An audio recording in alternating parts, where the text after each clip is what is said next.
Live interactive podcast, and today we have guest Lane. How do you say your last name? Kawaoka from simplepassivecashflow.com. Aloha, buddy. Simplepassivecashflow.com. Aloha, buddy. Simplepassivecashflow.com. Aloha, buddy. Simplepassivecashflow.com. Is Aloha, it? Hold on one second. Oh, simplepassivecashflow.com. there we go. Oh my goodness, I heard the audio replaying several times, and I was like, "Wait, do you have like a repeat thing going on?" And I realized it's the podcast in the background, so I could actually see the audience. My bad. Oh, So, are you from Hawaii? yeah. Currently I've been in Honolulu, and but best all over the U.S. mainland. Live where you want, best where the numbers make sense. Is what we say. Absolutely. So, what's it like in Hawaii right now? I know that they're restricting travel. I don't know. I don't care. I try and stay out of stuff that really doesn't really matter. I mean, it is what it Fair, is. yeah. I'm a business owner. I don't really care. Yeah, so tell me about yourself. Tell me simple passive. Yeah, so currently own 6,000 rental properties. Have my operations side where we run apartment syndications, and um, we have that going. We invest in workforce housing apartments, so apartments for regular guys, $700 to $1,400 monthly rents. And then on the other side of the house, we educate higher net worth investors how to invest their money, how to do a bunch of taxes, and you know how do the wealthy do things, right? Because that's something that I learned very on, when I was just a working stiff engineer. Um, the wealthy do things very differently than Right. we're all taught. Like what? What are some of the things that they do different? Well, I mean, they invest in different stuff. They don't do all this 401k nonsense, retire Roth IRAs, that type of stuff. That stuff is for the birds. We don't buy houses to live in initially Right. because I feel like they're poor return on investments. And off the top of my head, we use infinite banking, whole life insurance, but very differently than, kind of the scam ones out there. So then what are some alternatives to like investing your money? Because I know I've talked to a lot of people and they've said, crypto is like the new way to go. You really want to start getting into the stock market and investing into uh what is it, blockchains or whatever? Yeah, I mean, you can invest in all kinds of things, right? I mean, the reason why I like real estate is because it's a real hard asset at the end of the day. I mean, fortunes can be made with crypto, fortunes can be lost with crypto. It's a very young, new thing. Um, but real estate is very stable, right? It's freaking real estate, land. It's a hard asset.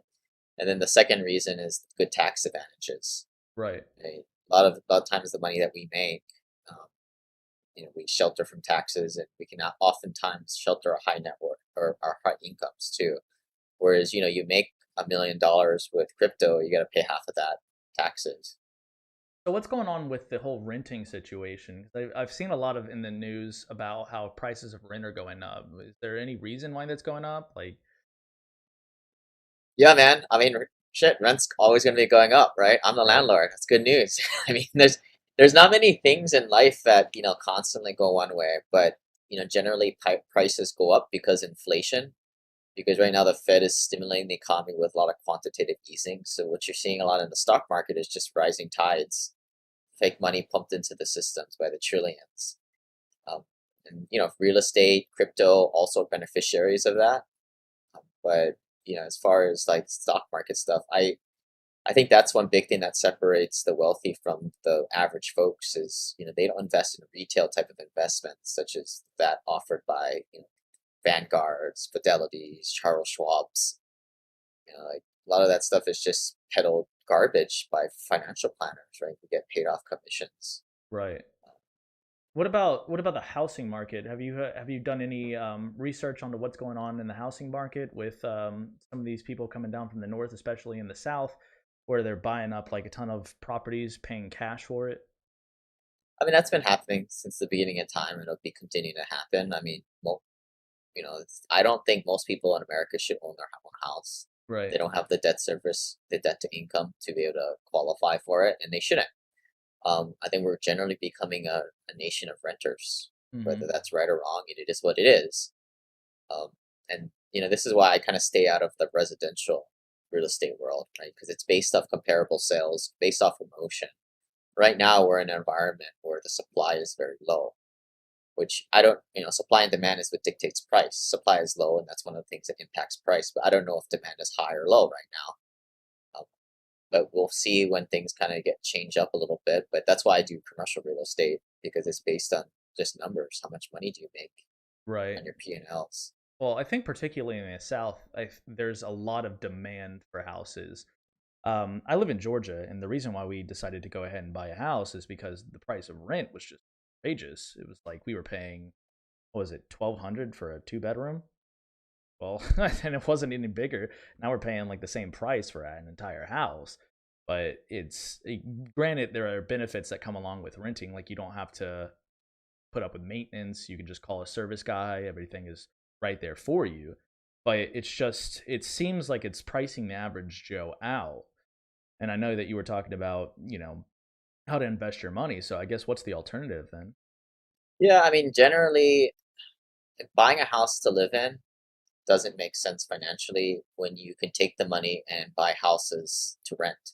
Right. But I'm gonna, maybe have it open mind, folks here. Like, there's two kinds of people out there. Hmm. The 95% of people out there are really bad with their money, right? Right. They spend more than they make. They don't make much more than 50, 60 grand per year. For those people, it's good to follow the Dave Ramsey, Susie Orman financial gurus of the world, because they know that you suck at your finances. For Right. those types of people, majority of America, it's probably better to go buy your house to live in, because it essentially becomes a forced piggy bank to make sure you save your money every month. But for most of my clients, like the higher net worth folks out there who are good with their money, these are people that traditionally max out the 401ks, whether that's what they should be doing or not, I'd argue. But, like for those people, it's better to get on the offense, rent where you live, but take that money and arbitrage it better in more cash flowing assets on that side. So what about for people that don't have the income necessary to like purchase a rental property to rent it out? Like, because we had the most difficult time trying to just purchase our own house. I mean, the way the market is set up and the way the banks, try to push, they try to invest in low risk people, right? Like the people that they know they're going to get their money back from. And so me being self-employed, currently they were like, well, we don't really like that too much. So it was very difficult to try and get that loan. Obviously, we managed to get it, and now we're in our home that we love. And it's just, what about the people that can't really afford? Like, what would advice that you would give to them if they wanted to start investing in rental property? Like, is Well, there? I mean, for a lot of those people that own, that have their own business, Mhm. most of them have businesses that don't make any money. So those y'all don't buy houses to live in, right?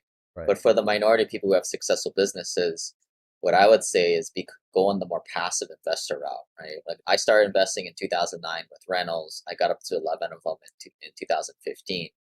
But for higher net worth accredited investors or people with successful businesses that are spewing off cash, right? You want to get into more of these things called private placements and syndications. Hmm. At that point, not only does that satisfy you don't get the loans in your name. The general partners and the operators of the deal, we get the loans, on behalf of our investors. So you don't have to worry about that nonsense anymore.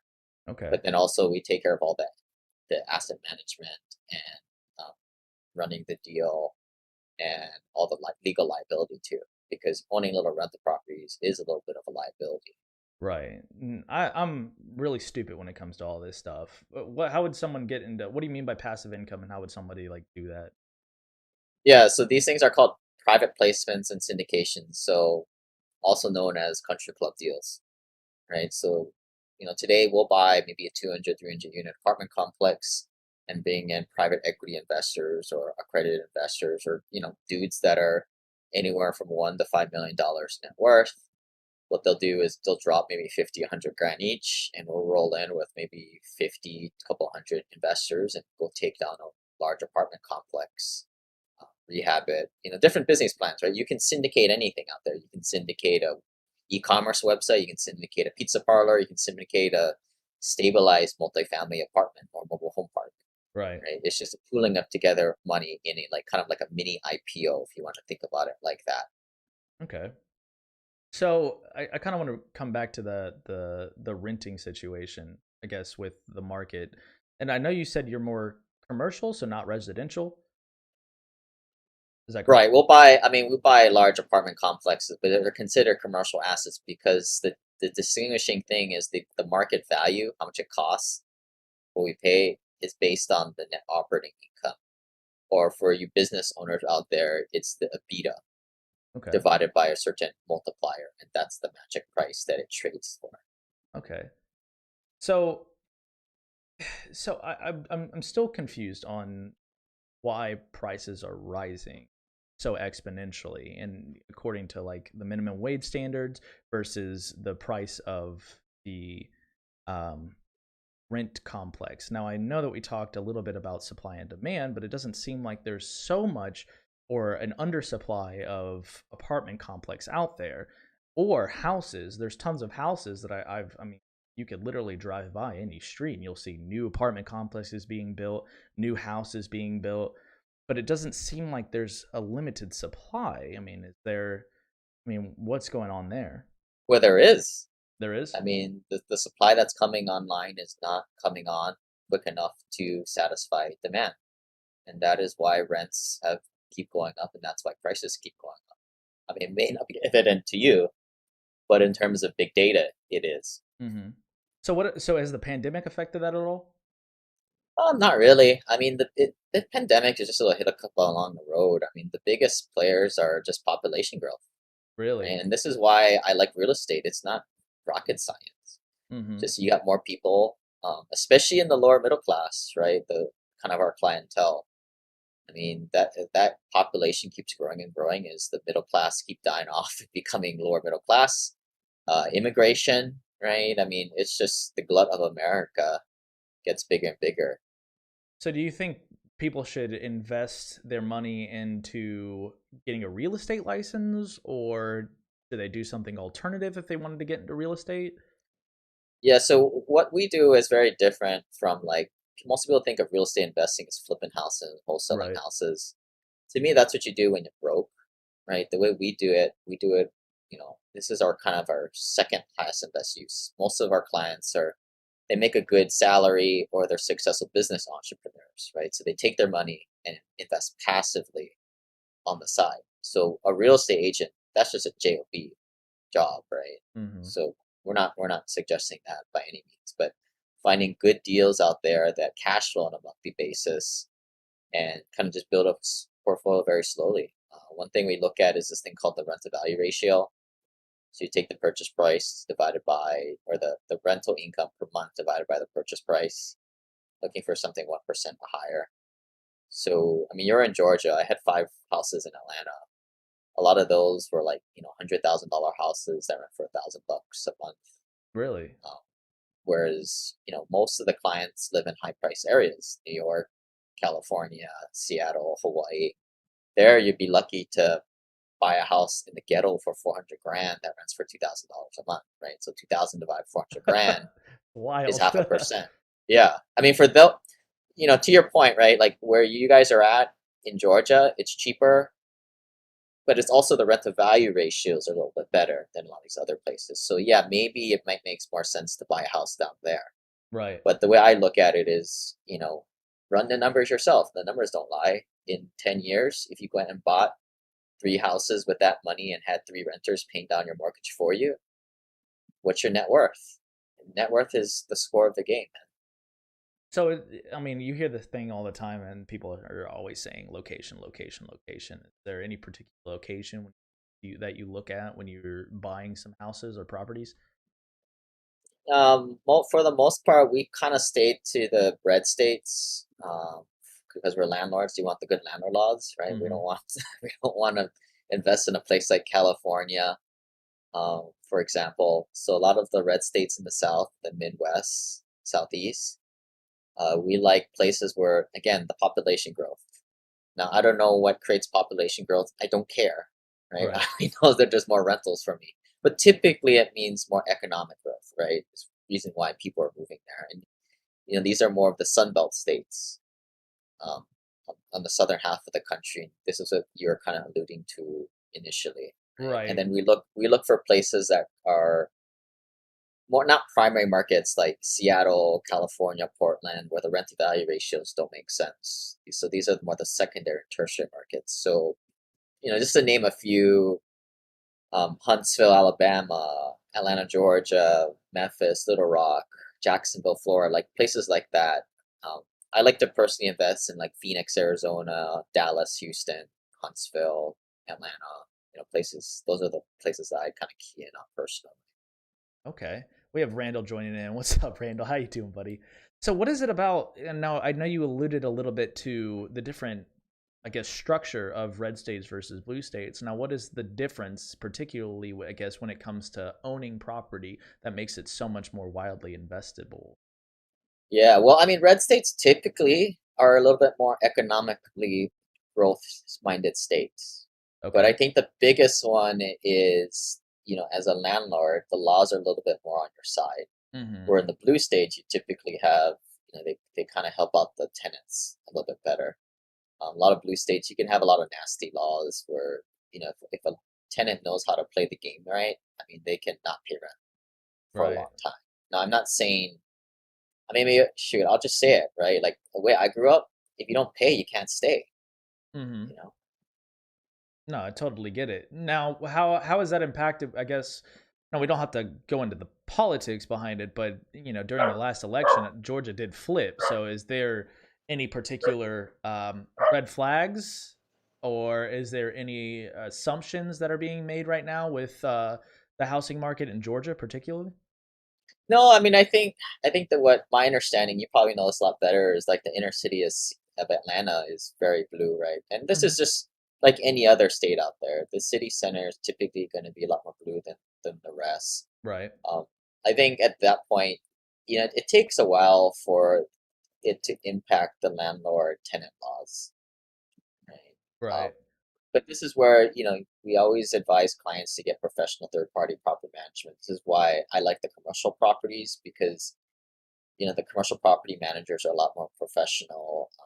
They got their shit together, right? And Hmm. they can build this paper trail to evict tenants who don't pay and are bad as citizens for the community. Because at the end of the day, we're trying to make a better community for the greater, community and the good paying citizens in there, right? We Right. want bad apples out. Worst case scenario, if you, let's say you've gone through the process, you purchased a property, what's worst case scenario that happens? And it Um, doesn't work out, obviously. I've had it a couple times in Atlanta where I've had a $10,000-$20,000 repair bill after my tenant jacked up in place. People want to go to my YouTube Really? channel. I've got like What? little reaction videos of walking through that stuff. Um, What kind of damage did they do? they just screw it up. I mean, it's just like they just let their dog crap like 40, 50 times in the house. Some of They're it just intentional? Like, are they pissed Yeah, very, off? very intentional, right? And this is why I got out of little rental property landlording, right? Right. But when your net worth is under a quarter million, half a million, this is the only stuff you have access to, right? Until you become more of an accredited investor, you don't start to see the better private placements out there where, the operator, the general partnership kind of takes care of all these issues for you. Wow. So what do you do when someone does that? Do you like take them to court? Like I mean, what's you the could try, situation? but like a lot of these guys, they don't have the money, right? I Hmm. mean, sure, you collect a deposit, right? But a lot of times that deposit is no more than a month or two's rent, right? Maybe a Yeah. thousand, couple $1,000. But so that it is what it is. I Wow. mean, Complete damage to property. yeah. That's I crazy. mean, landlords' margins are very thin, Hmm. right? I mean, I don't know. I mean, you live in Georgia, so a very different attitude out there, right? But a lot of people in the Socialist Republic of California believe that the landlords are the rich people out there, right? Yeah. Landlords got to pay the bank too, right? Hmm. So how's I guess, hold on one second. I've had good days and bad days, so I haven't been around dealing with cancer. I'm sorry, Randall. Well, you can always send me a message on Discord, and we can always talk about it. Okay? What's up, Dell? How you doing, buddy? So how has the eviction status been going? Because I know that they had extended it for a period.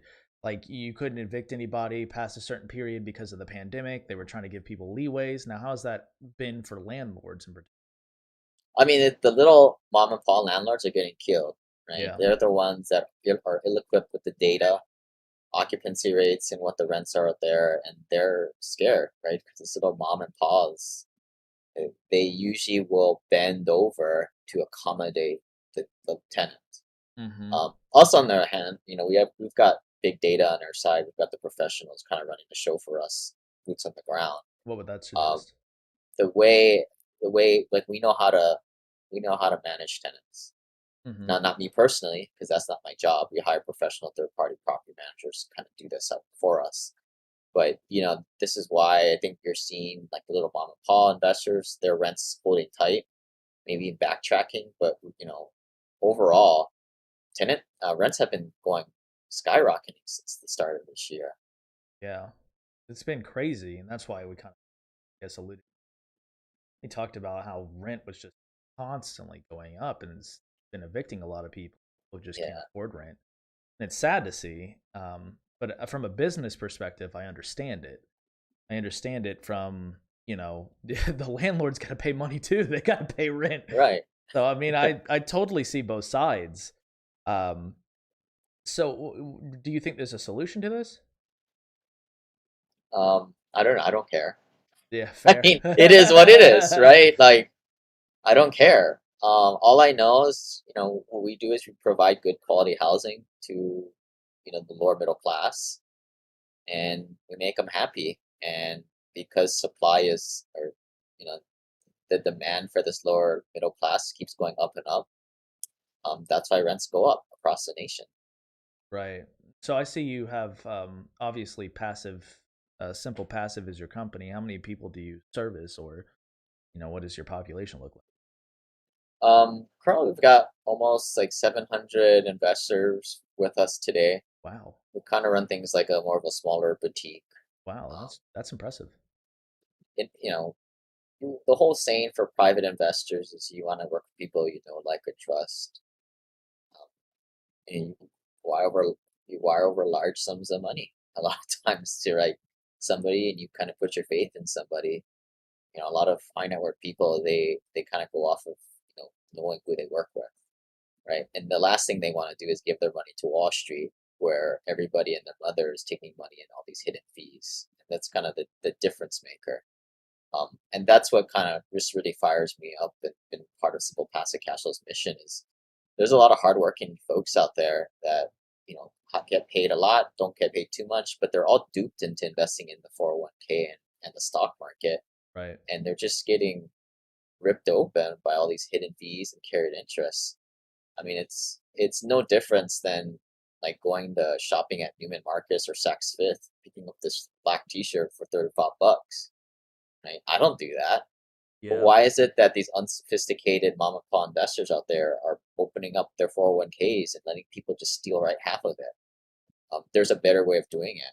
Yeah, my mom I got wrecked with her 401k. She actually, so she had lost her job back in 2012, and then so she had to go back into her 401k, but there's a specific way that you have to do it if you want to take the money. The money goes out into your name directly. Well, you have to pay taxes on that because of income. So she got hit with like a $15,000 bill, like not 1,500, like 15,000, and for my family, that's pretty expensive.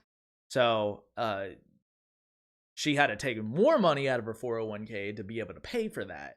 So it was like just she got wrecked from it. Yeah. Well, I mean, that's a little different, right? I mean, you're gonna have to pay taxes on Right. that money at some point. She Mm-hmm. just chose to pay it now, and that's what we advocate for a lot of our clients. We're very against 401ks or government-sponsored retirement plans. Mm-hmm. To me, they're kind of duping the American population into putting their money into that garbage because they're stuck with retail products, right? Bunch of garbage that other people get rich off your money. And there's four big reasons why you don't want to invest in a retirement plan. First, like you should pay your taxes on it today. Your mom did exactly what I would probably advocate. Pay her taxes on it today while her income is lower, her tax bracket is lower today.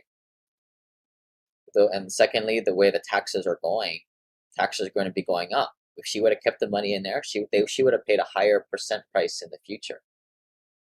Um, the only reason I think people, will say to invest in a retirement plan is because it grows tax free. Right. But the key here is if you're investing in real estate like how we do, you don't pay any taxes anyway because it's all insulated within the losses of the investment.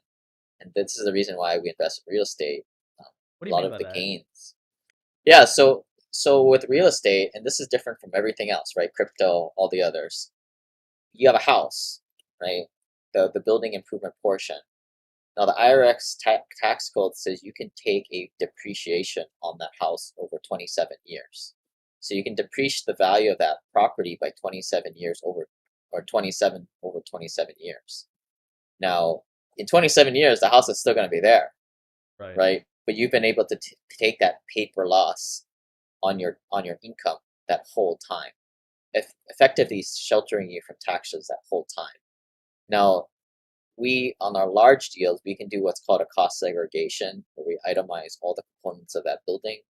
A lot of times, instead of waiting 27 dang long years, we can write off a third of the building in the first year. Now, once you create this big paper loss, this is where some of the higher net worth investors, like a doctor, right? Doctors make 700,000. If he's able to, bring his adjusted gross income down with some of these losses to from 700 down to 400, a difference of 300,000, he's effectively saved 150 grand of taxes. And these are the strategies that the wealthy do that the middle class, lower middle class have no clue how to work. But it's exactly what the IRS wants you to do. So what about like these gurus online that are spouting invest in Roth IRAs because it's a better return or growth income than a 401k? That's what you should be putting your savings instead of like standard savings. What do you say about that? I mean, they're right. I mean, they're preaching to guys who don't invest in real estate and don't have access to these types of tax benefits, right? Mm-hmm. Um, and that's like basic shit that I used to do in my 20s and teens. Mm-hmm. I mean, that's like financial 1.0 in my opinion. Um, Once you invest in real estate and you start to get your net worth up to half a million dollars, now you start to play these different games that the wealthy play, Right. right? Not just the people scraping by at a million, $2 million, but the people that are four, five, $10 million plus. These are the types of tactics that the wealthy play, but it's not that difficult to Right. learn. What do you think about all the financial social media? I mean, they're placating to their audience, Yeah. right? I mean, like I kind of work with higher net worth working professionals, a lot of doctors, lawyers, engineers. Um, the stuff that the gurus teach, I mean, they're good. I mean, that's what you need to know when your net worth is under $1 million, and there's a place and time. Just like people who are in credit card debt, make under 30, 40 grand a year. There's people like Dave Ramsey, Caesar Orman. I mean, when I was younger, I would probably tell you, yeah, those guys are idiots, right? But they're advising for a certain clientele. Now, I think the listener out there needs to realize what's their pedigree and what category do they fit in, and this is all part of the journey. When I first started, I was really financially responsible. I had a good paying salary, six figure as an engineer, but my net worth was low. So what did I do? I bought a bunch of rentals. 2015, I had 11 rental properties, but eventually became more of an accredited investor.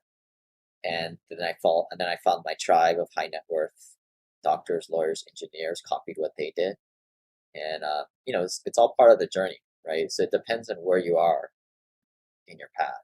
So you don't really mess with the stock market at all, real estate, correct? That is correct. I mean, I think it's all fake money out there. I can't leverage it. I can't get good tax benefits off of it.